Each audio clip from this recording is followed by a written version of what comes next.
Perfectionism is created by a childhood environment where the person experienced that their perfect imperfections were not welcome, permitted, or accepted. Now, parents do this mainly in one or all of the next three primary ways. One, they were very rigid, strict, demanding, and overly unrealistic and placed high expectations on the child. In other words, the parent expected the child to do more than they were capable of.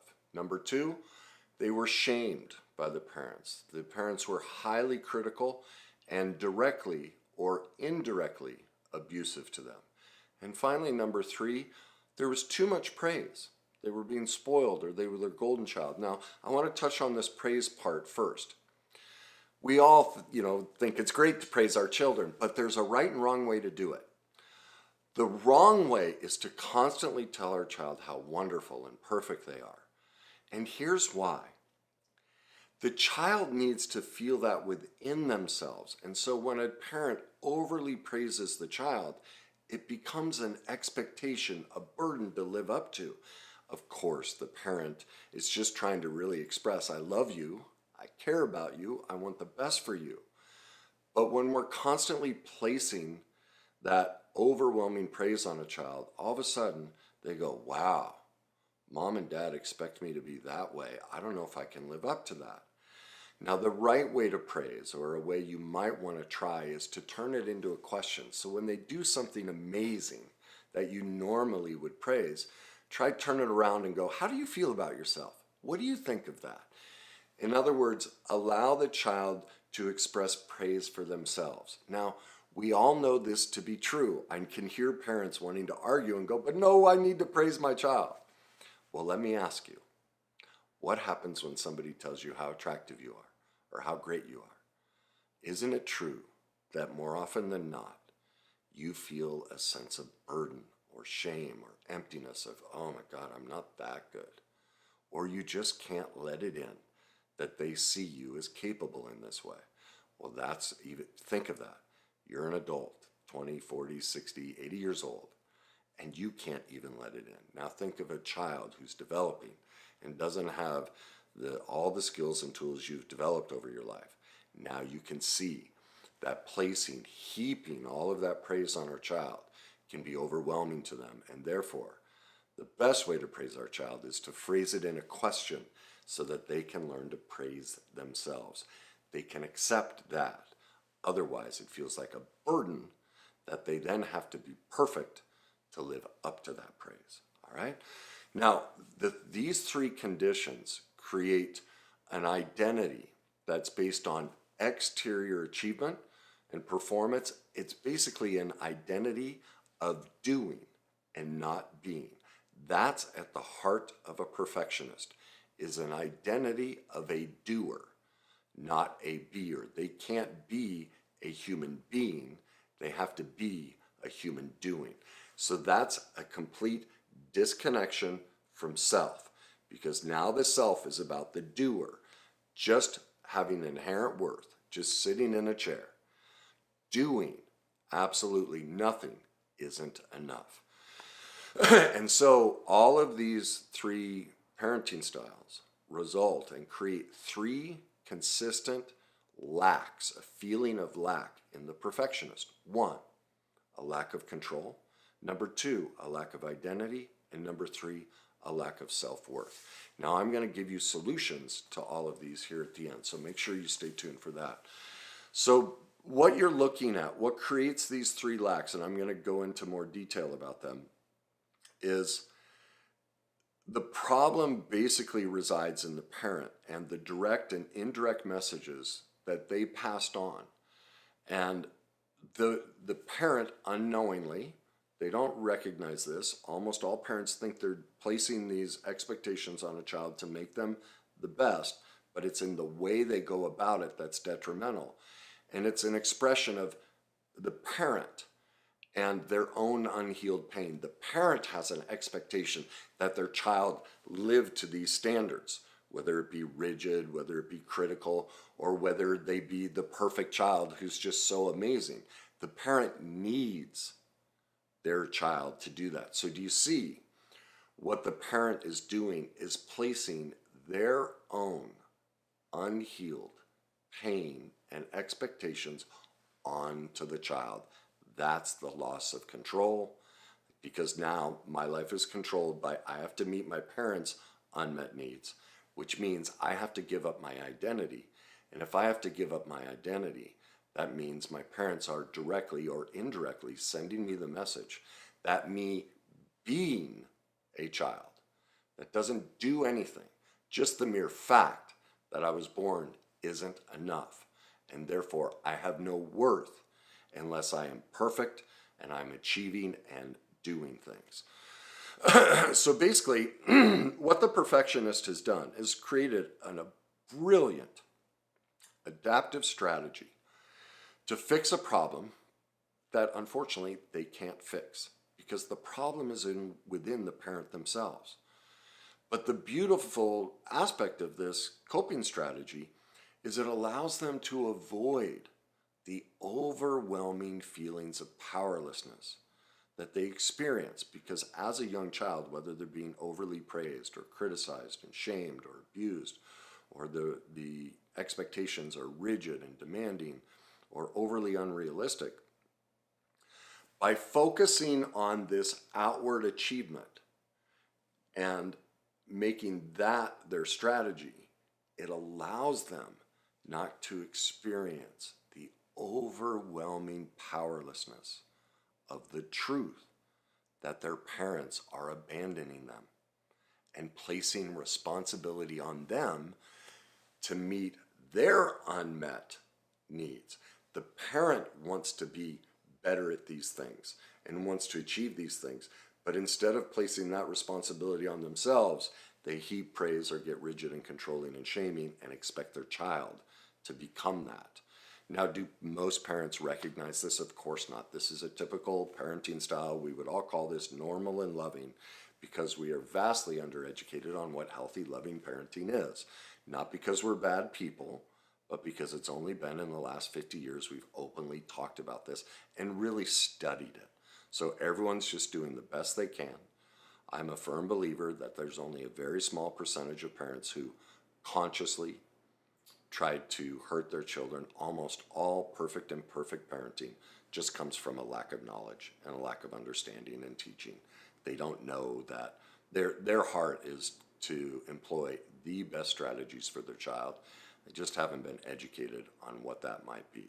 So basically, the perfectionist, the probably more subconscious thought is, if they can just be perfect enough with their diet, the sport they play, as a parent, in their career, in their hobby, if they can just be perfect enough, they can create the illusion of control.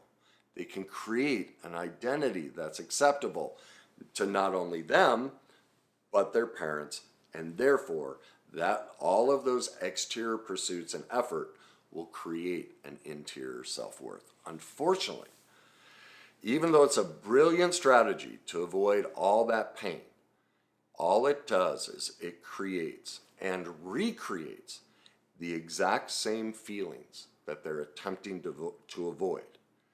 Because all of us are human beings, which means we are all perfectly imperfect, which means we can never attain perfection. And so as the perfectionist pursues it and critiques everything, they have that shame-based voice of their parents in their head. Or even if it wasn't a voice, it was an indirect message that they have to be perfect. Or the praise in their head of, I have to live up to this. Whatever it may be, as they're pursuing all of that and recognizing their humanness, they can't achieve it. They are now re-inflicting the exact same abandonment, powerlessness, loss of control, the lack of, creating their own lack of identity and low self-worth. Do they recognize, does the perfectionist recognize this? Of course not. And most perfectionists will tell you how great of a strategy this is and how well it's worked in their life. That's how they've created this envelope to hide behind so that they can suppress the original abandonment and the powerlessness, and how terrifying it was to experience perfectly imperfect parenting, and that they were actually alone and their parents were asking them to meet the needs that only the parent can meet in themselves. And so that's their defense, and that's the detachment from identity and reality. And they won't see it. Very few will admit to it. You know, there are some that will, but that's how they do it. Now, what this is ultimately called is the worst day cycle. This is what happens to all of us. We all experience perfectly imperfect parenting, and we suffer pain and emotional wounds.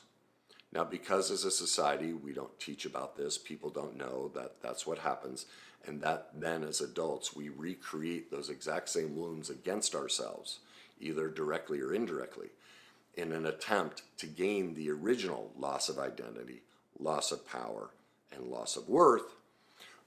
It creates a cycle, and we relive this in our relationships, our careers, our hobbies, everything we do. That's the worst day cycle. This video is not about that. If you'd like to learn about the worst day cycle and how it's showing up in your life and every person's life, we all do this. It's a human dynamic that's been conditioned into us because, as I said, we're only 50 years into really discovering all of these things and recognizing how we do this.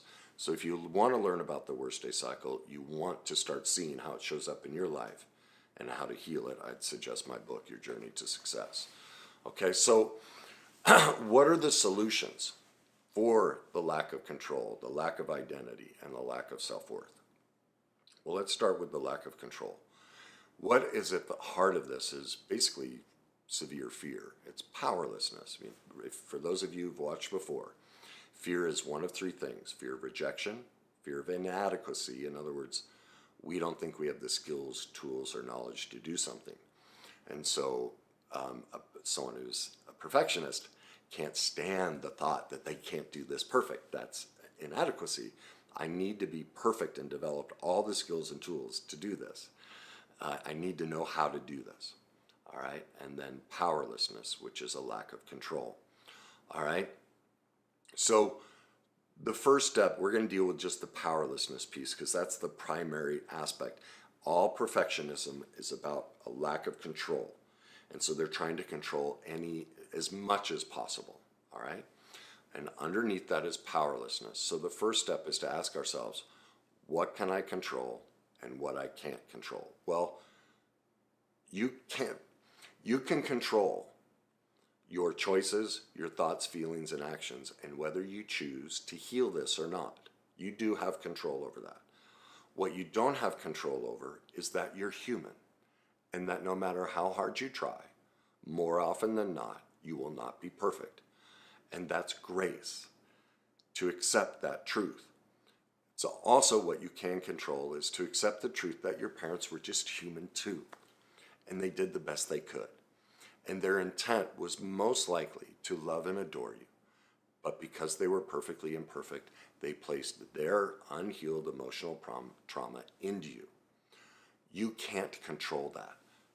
But you can control whether you choose to do the work to heal it. So in any situation for a perfectionist, they need to start with a question: what can I control? Truly control. And focus on doing that. What keeps them stuck in the perfectionist loop is they try and create a solution to what they can't control. And that's what they have to learn to let go of and just live in what they can control. This is being human and perfectly imperfect, all the things we can't control. And so it's learning to let go of that and just focus on this piece. Number two, to deal with powerlessness is, pardon me, stop giving yourself away, which means start saying no. A big problem for perfectionists is because they have to be perfect. They feel they have to take on everything, and they have to do every project and complete everything and do it to the best of their ability. No, you don't. You don't. You get to be human, and you get to say, I don't have space in my life for this today. I can't meet all of your needs. I know your boss, look, I know you'd like me on this project. Because of my perfectionist style, I do really well at this.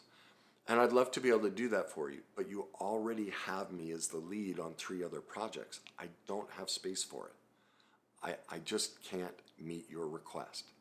And so you say no. All right? The second thing is to recognize, for the perfectionist, is to trust the process of life. See, that's what was taken from the child. There was so much burden on them to be perfect, because remember, their imperfections were not welcome, they were not permitted, and they were not accepted, which means being perfectly imperfect was not okay. Well, we all are perfectly imperfect. We all are human beings.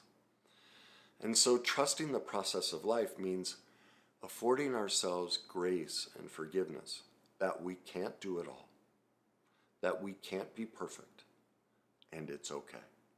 You've done enough. You've worked hard enough. Give yourself a break. Trust the process of life, that in time, things that if you focus on what you can control, the things in your life that you can't control will work themselves out. What it usually means, if we've done the first 2, we're focusing on what we can control, and we're saying no and not giving ourselves away, and the situation isn't perfectly being handled, what that means is there's a life event that hasn't happened yet. And until that happens, we can't solve the problem. So let me give you an example. I've spent over 20 some years trying to heal from my childhood trauma and all the pain I've been through in my life. And I couldn't get to what I call the other side. Well, like I spent over a 10-year period, I figured I spent 7.5 years seeing my counselor every week. I worked my tail off to heal from all of these things. But I couldn't get to what I call over the hump, which is where when life's struggles come along, I can manage them and stay at peace and not lose containment of myself.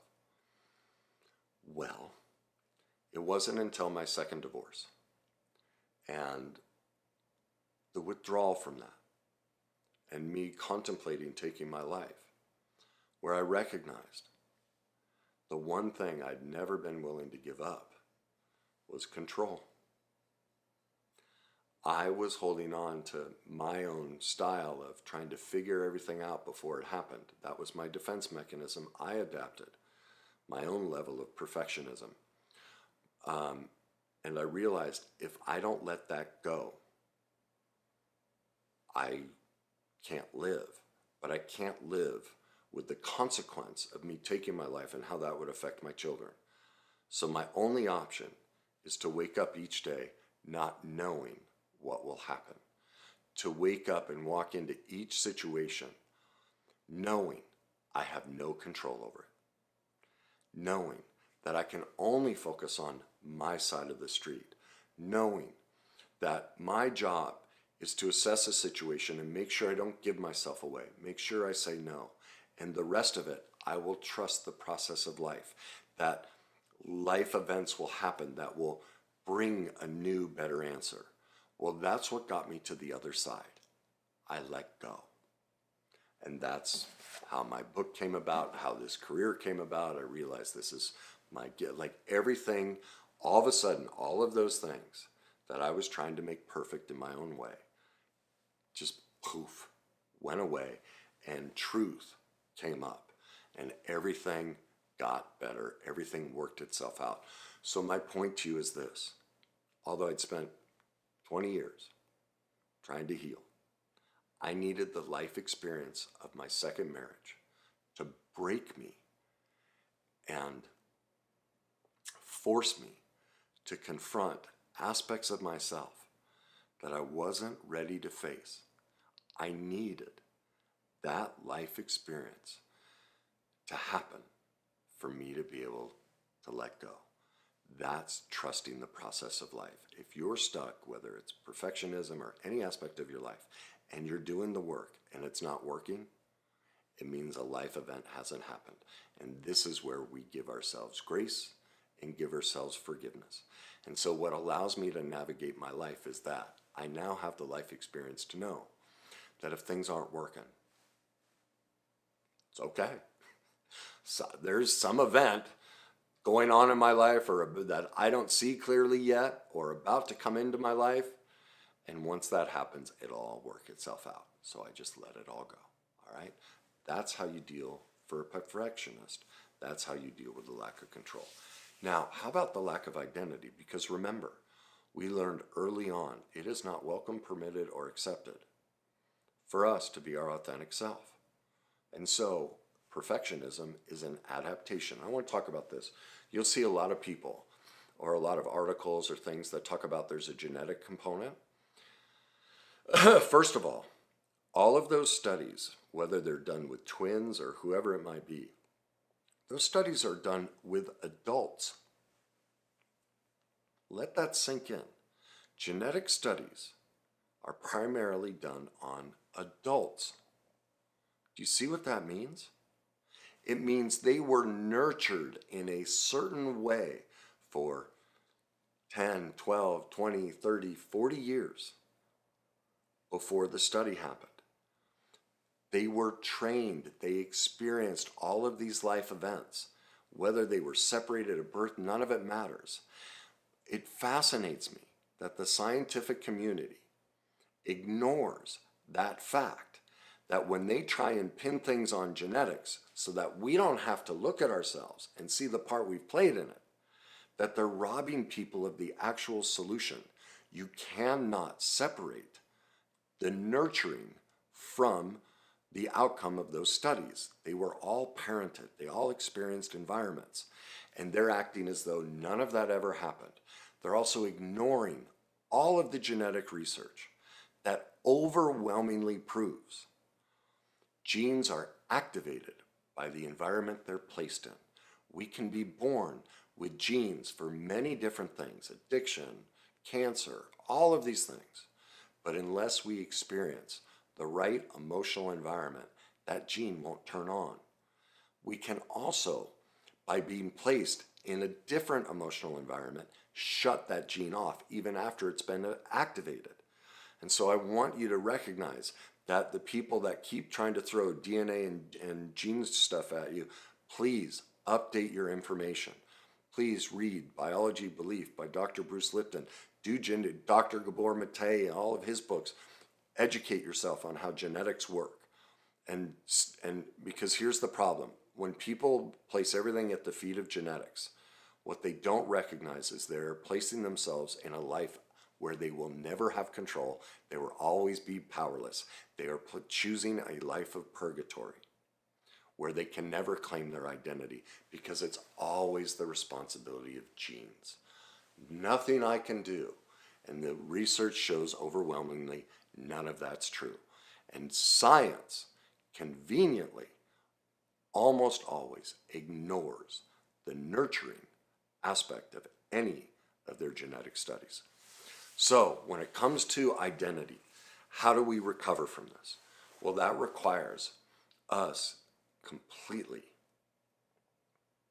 I hate to use this word, but dismantling our belief systems, our views of the world, our views of ourselves have been distorted. They're adaptations because what we originally thought was not welcome, accepted, or permitted.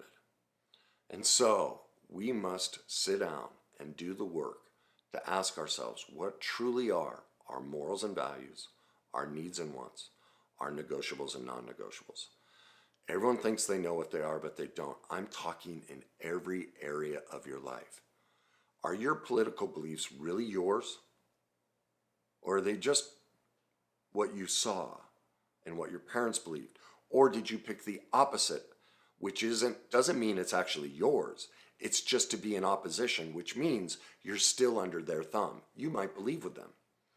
But because your thoughts weren't welcome and permitted, who you were, your identity, you just want the opposite to gain some sense of power and control. But it's not really who you are. So your beliefs about intimacy, about relationships, about parenting, about money, about careers, hobbies, literally every area of your life has to be deconstructed, evaluated, tested, and rediscovered to see if it's truly yours. We have to go on the journey to rediscover our authentic self. That's what my book shows you, how to break it down so you can see, oh my God, this isn't actually me. This is them and the adaptations I picked up. And wow, I thought this is what I really believed, and it's not. So my book helps you do that, all right? The final step is to develop our self-worth. Well, self-worth, the single greatest way to love ourselves and feel worth within ourselves is to follow our morals and values, our needs and wants, our negotiables and non-negotiables, to be able to say no to ourselves, to be able to let go of control, to be able to navigate life's situation with grace and forgiveness, that we're perfectly imperfect, that none of us will have everything figured out. It also requires an acceptance that you are a human being. You have worth. No matter who you are, what addictions or terrible things you've done or have been done to you, you have overwhelming inherent worth. You don't need to do or achieve or become anything. That's at the heart of developing self-worth. It is a constant recognition and reminder that when you want to be perfect, that you are stepping out of, you are creating your own lack of control.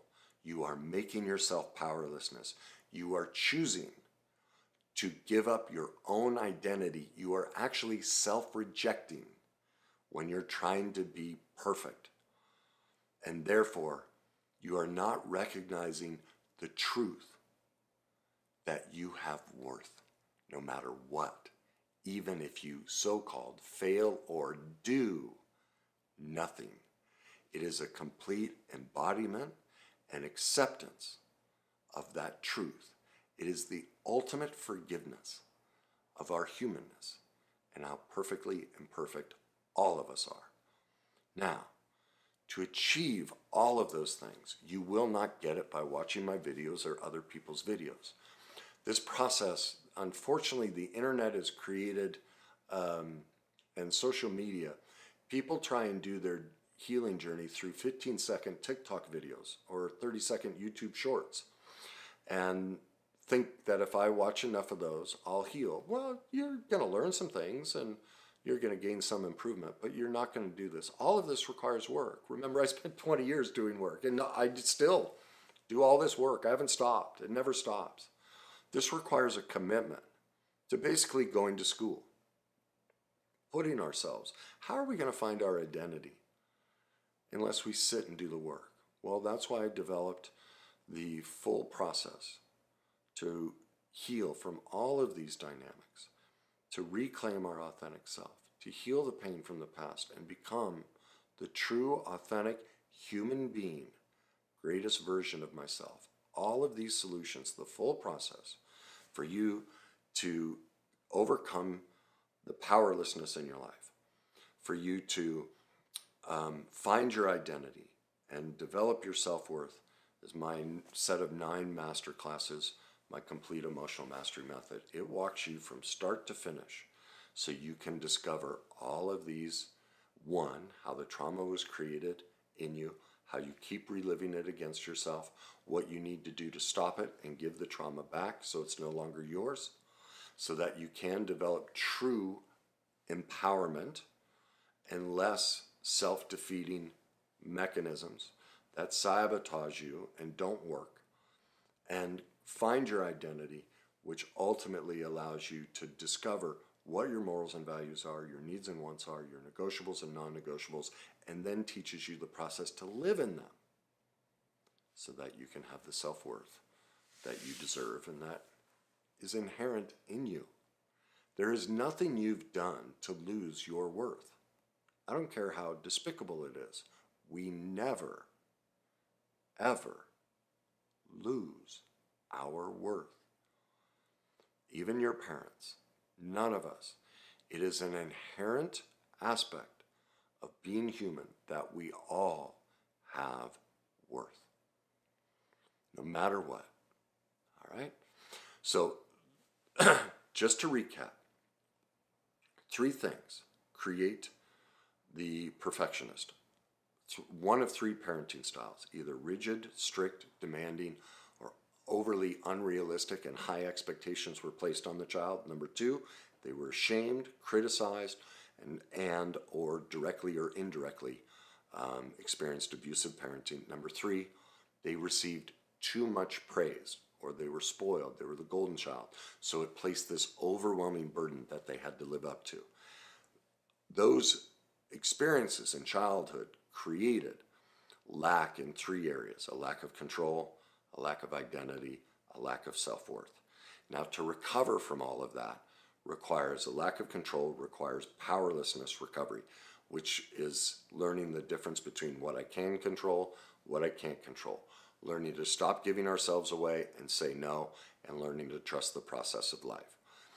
To regain our identity and discover our authentic self requires challenging all of our beliefs, our whole structure of everything in our life, our views on politics, relationships, everything, and developing our true own morals and values, needs and wants, negotiables and non-negotiables. Because remember, the perfectionist child was sent the message directly or indirectly that who they were and their perfect imperfections were not welcomed, permitted, or accepted, and therefore they had to become and develop an identity of a human doing, not a human being.